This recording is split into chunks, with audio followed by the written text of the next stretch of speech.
Hello and welcome to EPG Pathshala. My name is Divya Kusum Ray and I teach English at the Symbiosis Law School, Hyderabad. I teach both language and literature over there.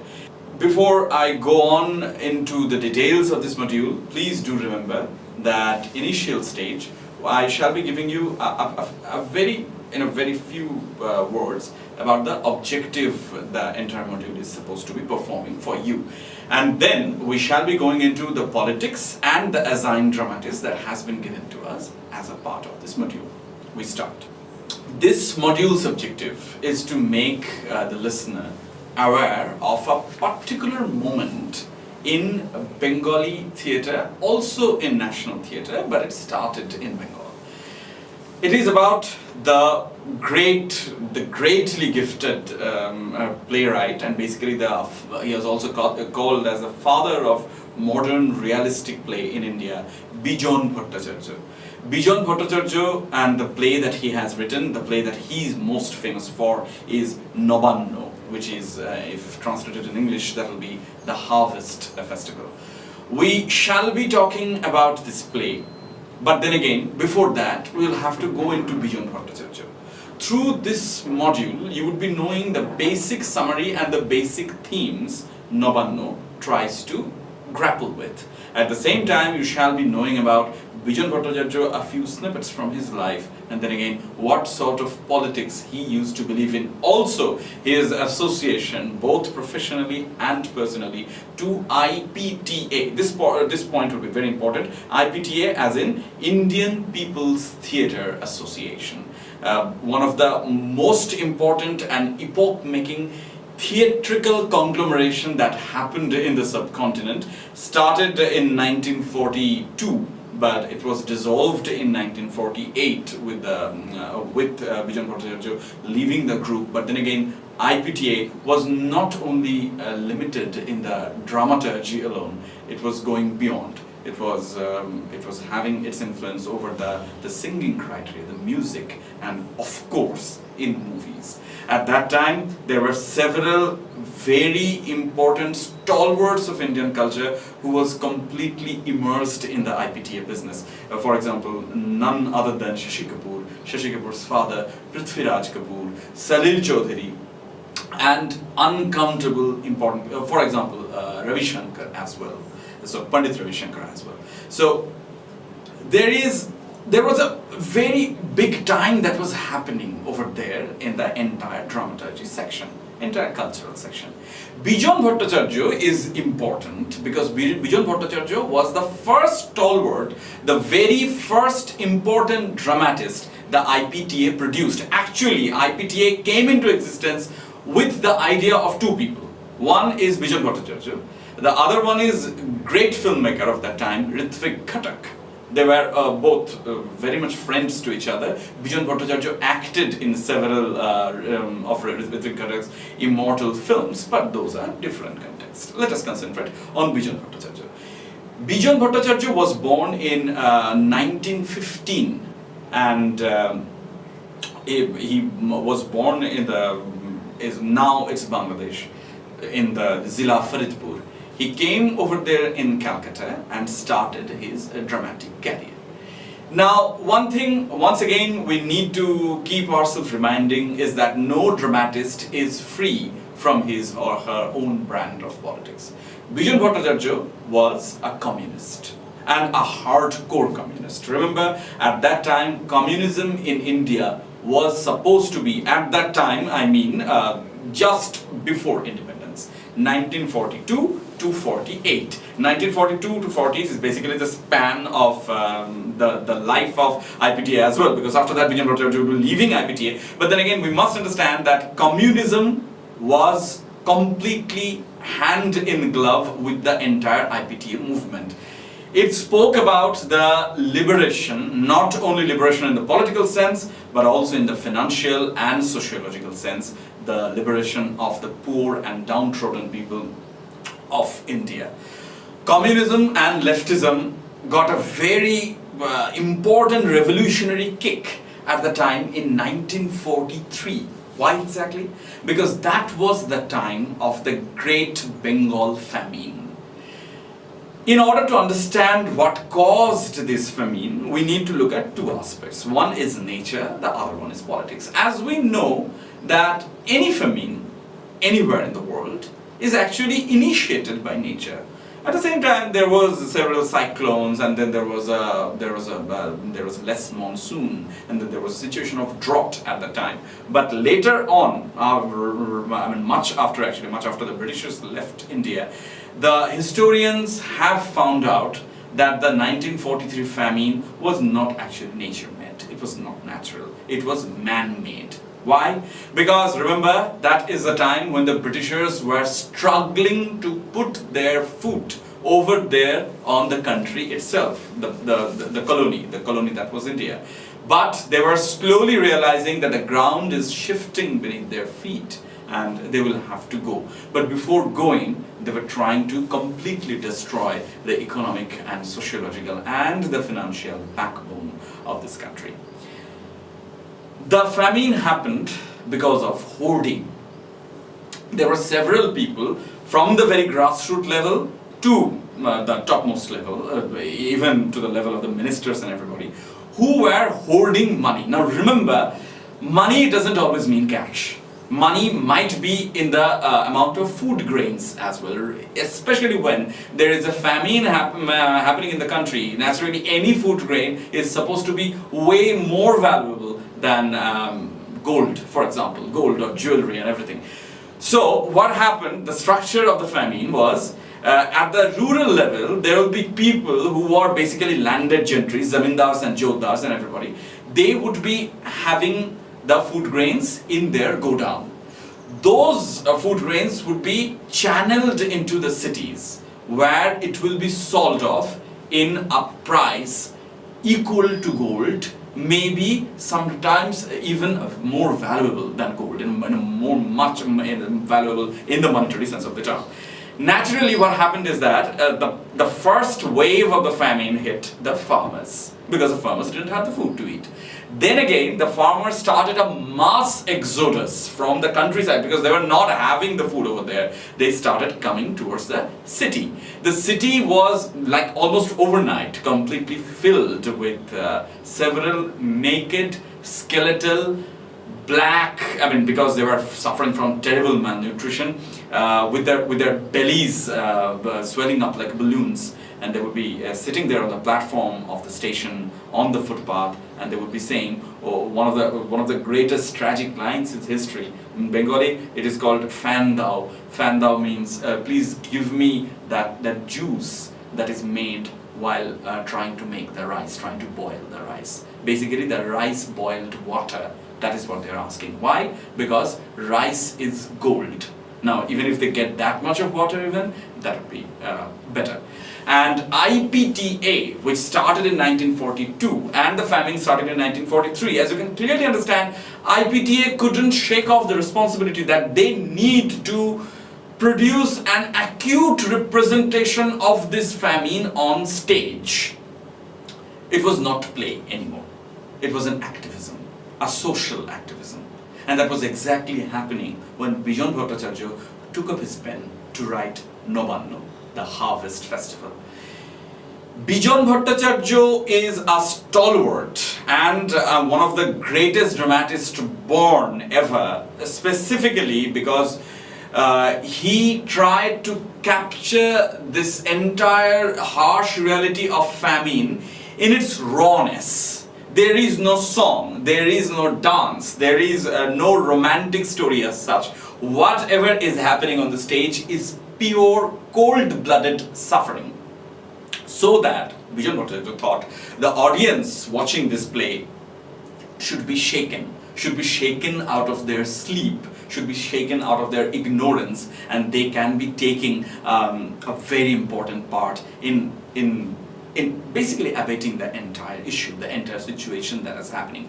Whether Bijon Bhattacharya was successful or not, that is a huge thing of controversy, because as I said, millions of people died at the time. But then again, Bijon Bhattacharya's contribution to the liquidation of the entire static system cannot be undermined. Bijon Bhattacharya wrote many other plays, but then again, Nabanna, the Harvest Festival, is the play he shall be forever remembered for. He was also married to another very popular, and everybody has heard her name, Mahashweta Devi. Mahashweta Devi was actually part of the IPT at that time. They fell in love and they married, and their son, Nabanna Bhattacharya, became a writer of a very radical nature in his own right later on. But then again, this module is not about him. We will be coming back to Bijon. Bijon Bhattacharya wanted to make the reality to be appearing on stage. So naturally, his stage direction, his light, the acting, the props, the dress of the actors, everything must be absolutely representative of the reality that was happening outside. So Nabanna is not only a play, it is a statement. It is actually a visual representation of the famine. It can be terribly disturbing at times, and you'll be seeing people half naked, completely skeletal, thin. They're dying on the stage over there, people looking at them, yet they're not lifting a single finger to help them. But then again, that is all the reality. The reality in all its roughness, in all its harshness, should be coming to the audience. It would hit the audience like a sledgehammer. That was Bijon Bhattacharya's motive. Without further ado, let us come back to the play itself. But remember, when first Nabanna was staged in 1944, it was done by another theatrical stalwart at that time, Shambhumitra. Shambhumitra later got immortality as the actor and the director of several plays like King Oedipus, Galileo and all that, but Nabanna was his first success, not only in the monetary sense, but in the sociological sense as well. Nabanna talks about a certain family. Remember, this theme of a family, theme of the undivided family, it always plays a very important role in all of the communist plays that was written at that time. Why? Because family is not only a family, family is home, family is warmth, family is friendship, family is where you find peace. Not only that, family is also a microcosm of the society. Whatever is happening in the family is happening out there in the society. In that way, we can say actually that Bijon Bhattacharya's family is actually a representative of the society itself that is happening outside. And remember, in the family, nobody is equal. Like the 5 fingers over there in your hand, nobody is equal. Somebody would be more noble than the others. But then again, at the end, Bijon Bhattacharya shall end with the family coming together. Unity. Unity not only in the familial perspective, but in the social perspective as well. But let us go from the start. This particular play starts in a village. In a village, and then later on there will be a mass exodus in the city as well. As I said, that was the nature of the famine itself. The primary character are actually 2, both male. One is Pradhan. Pradhan is the character who is basically the patriarch of a farmer family. Very ordinary, but although he was a very prudent and a very skillful farmer, years of hunger has driven him mad. He is half senile now. He has got 2 sons. The elder one is the second protagonist of this play, is Kunjo. Kunjo has a wife, Radhika. And also Pradhan's wife and Kunjo's mother, they are also absolutely part of this entire political turmoil that is going to happen very soon in their life. The play is divided in 4 acts. There are several scenes. Pradhan is burning the bushels of the last few grains that was begotten from his land, and he was slowly going mad. Kunja and his younger son, and Kunjo's own son, who is extremely sick out of hunger. Remember, it gives you dysentery. Hunger gives you dysentery. Hunger makes you dehydrated, and then you die as a skeleton, basically. So they were all struggling with poverty, and they are trying to think what to do. At the same time, there is another section in the same village, the section headed by Harudotto, who are in Bengali they are called Mujuddar. Mujuddar means the people who hoard. Alright? They are the hoarders. And what do? They are basically taking all the food grains over there in their entire go down, and they will be shifting them to the city so that they can earn more and more money. Naturally, the farmers in our farmers, there is a perennial truth. Farmers in our country, they are poor. That is the essential truth. So they cannot buy it. So they are thinking at that point of time, if we go to the city, we might be getting the food. Because to their farmers' eyes, inexperienced eyes, city is basically like heaven. There everybody gets to eat, which is absolutely far from reality. But then again, that was the idea at that time. But by the time they reach the city, the entire family, they think the madness has increased manifold. Why exactly? Because the city, first of all, as I said, it was suffering from influx, millions and millions people completely influxing into the city itself. There are several more like them. In the meantime, Kunjo's son, young son, dies. So they were all at the very end of despair. They were all sleeping in the under the open sky. They were sometimes sitting on the platform itself. They are trying to scavenge food out of dustbins. A very touching scene occurs over there, where there is a huge marriage anniversary, a wedding anniversary that is happening in some big guy's house, and they were all standing in front of them. Some of the living skeletons can't even stand. They are sitting on the street and they are asking for food. The food is not being given to them, but just beside the house there is a dustbin, and hordes of unused or half-eaten food is being piled up in there. And those people all on their four, like dogs and everything, they're getting into the dustbin, they're fighting with the dogs, and they're taking the food and putting them inside their mouths. It's a completely dehumanized condition that was going on at that time. Now, another tremendously, let's say, bad and dark thing was happening. Since there were so many people coming inside the city, the other people in the city has another source of income. What was it? It was the flesh trade, prostitution.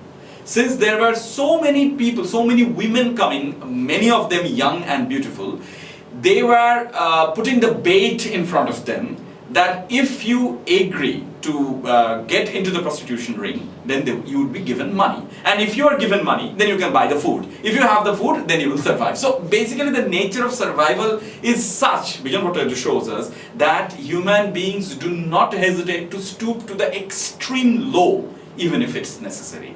So same thing happens in this family as well. The wife of Kunjo's brother gets into the prostitution ring, and when the brother finds out about that, he absolutely didn't have any idea at first what to do, because he knew that there is no getting out of this vicious circle. And finally they all decide to come back over there in their native village. They do come back, but then again, as we know, the village also doesn't have any food to give them. So the play ends with a new morning, when they're trying to farm the land they had with them. It might be fallow, it might be a time of drought, there might be cyclones, it might be that they will all be perishing under extreme hunger and extreme poverty, but then again, it doesn't matter at all. At the same time, they're bringing jungle greens, they're just bringing jungle greens over there in a pot, they're trying to boil it, they're trying to eat it, and all of the farmers who went into city and lost not only a part of their own, but also their self-respect and dignity, they're coming back, they're saying, we are not going to give our land to anybody as such. We shall be living like this. We may be poor, but then again, we shall be living with our dignity. So the play ends with everybody singing, and they are hoping that very soon the new crops shall come up out of the ground, and it will all be over, and they will be again happy. Remember, Bijon Bhattacharya does give us a sense of hope, but at the same time, he does not say that the farmers are going to see the change overnight. No. The bright future is about to come. It will come. But then again, it will come later.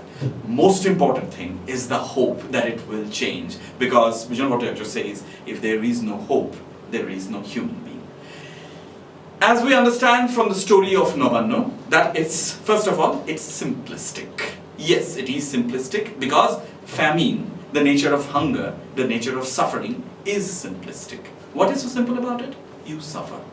There is no more universal language, there is no other universal language than pain or suffering. Everybody understands that. The audience will understand that as well. Another point is that, as I say, the very detailed and extremely intricate stage detailing, stage background, stage props, the acting itself, many famous actors at the time, Shomumitra himself. The third point is melodrama. Now, here is where we have to stop and just recede a little bit.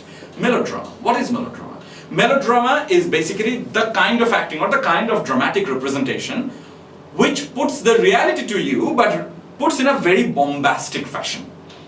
So if we look at a performance of Nabanna at this point of time, we might feel that the things are a little out of proportion. People are screaming a lot, people are crying a lot. Even when people are speaking, they are speaking in a very bombastic and very unrealistic way. Bijon Bhattacharya wants to tell you that not really. That was the thing at that time. When we are driven to despair, we are in that condition and we speak loudly, we scream loudly, we cry and we suffer. We suffer and it is loud. Then there is no manner that it cannot be any mellow.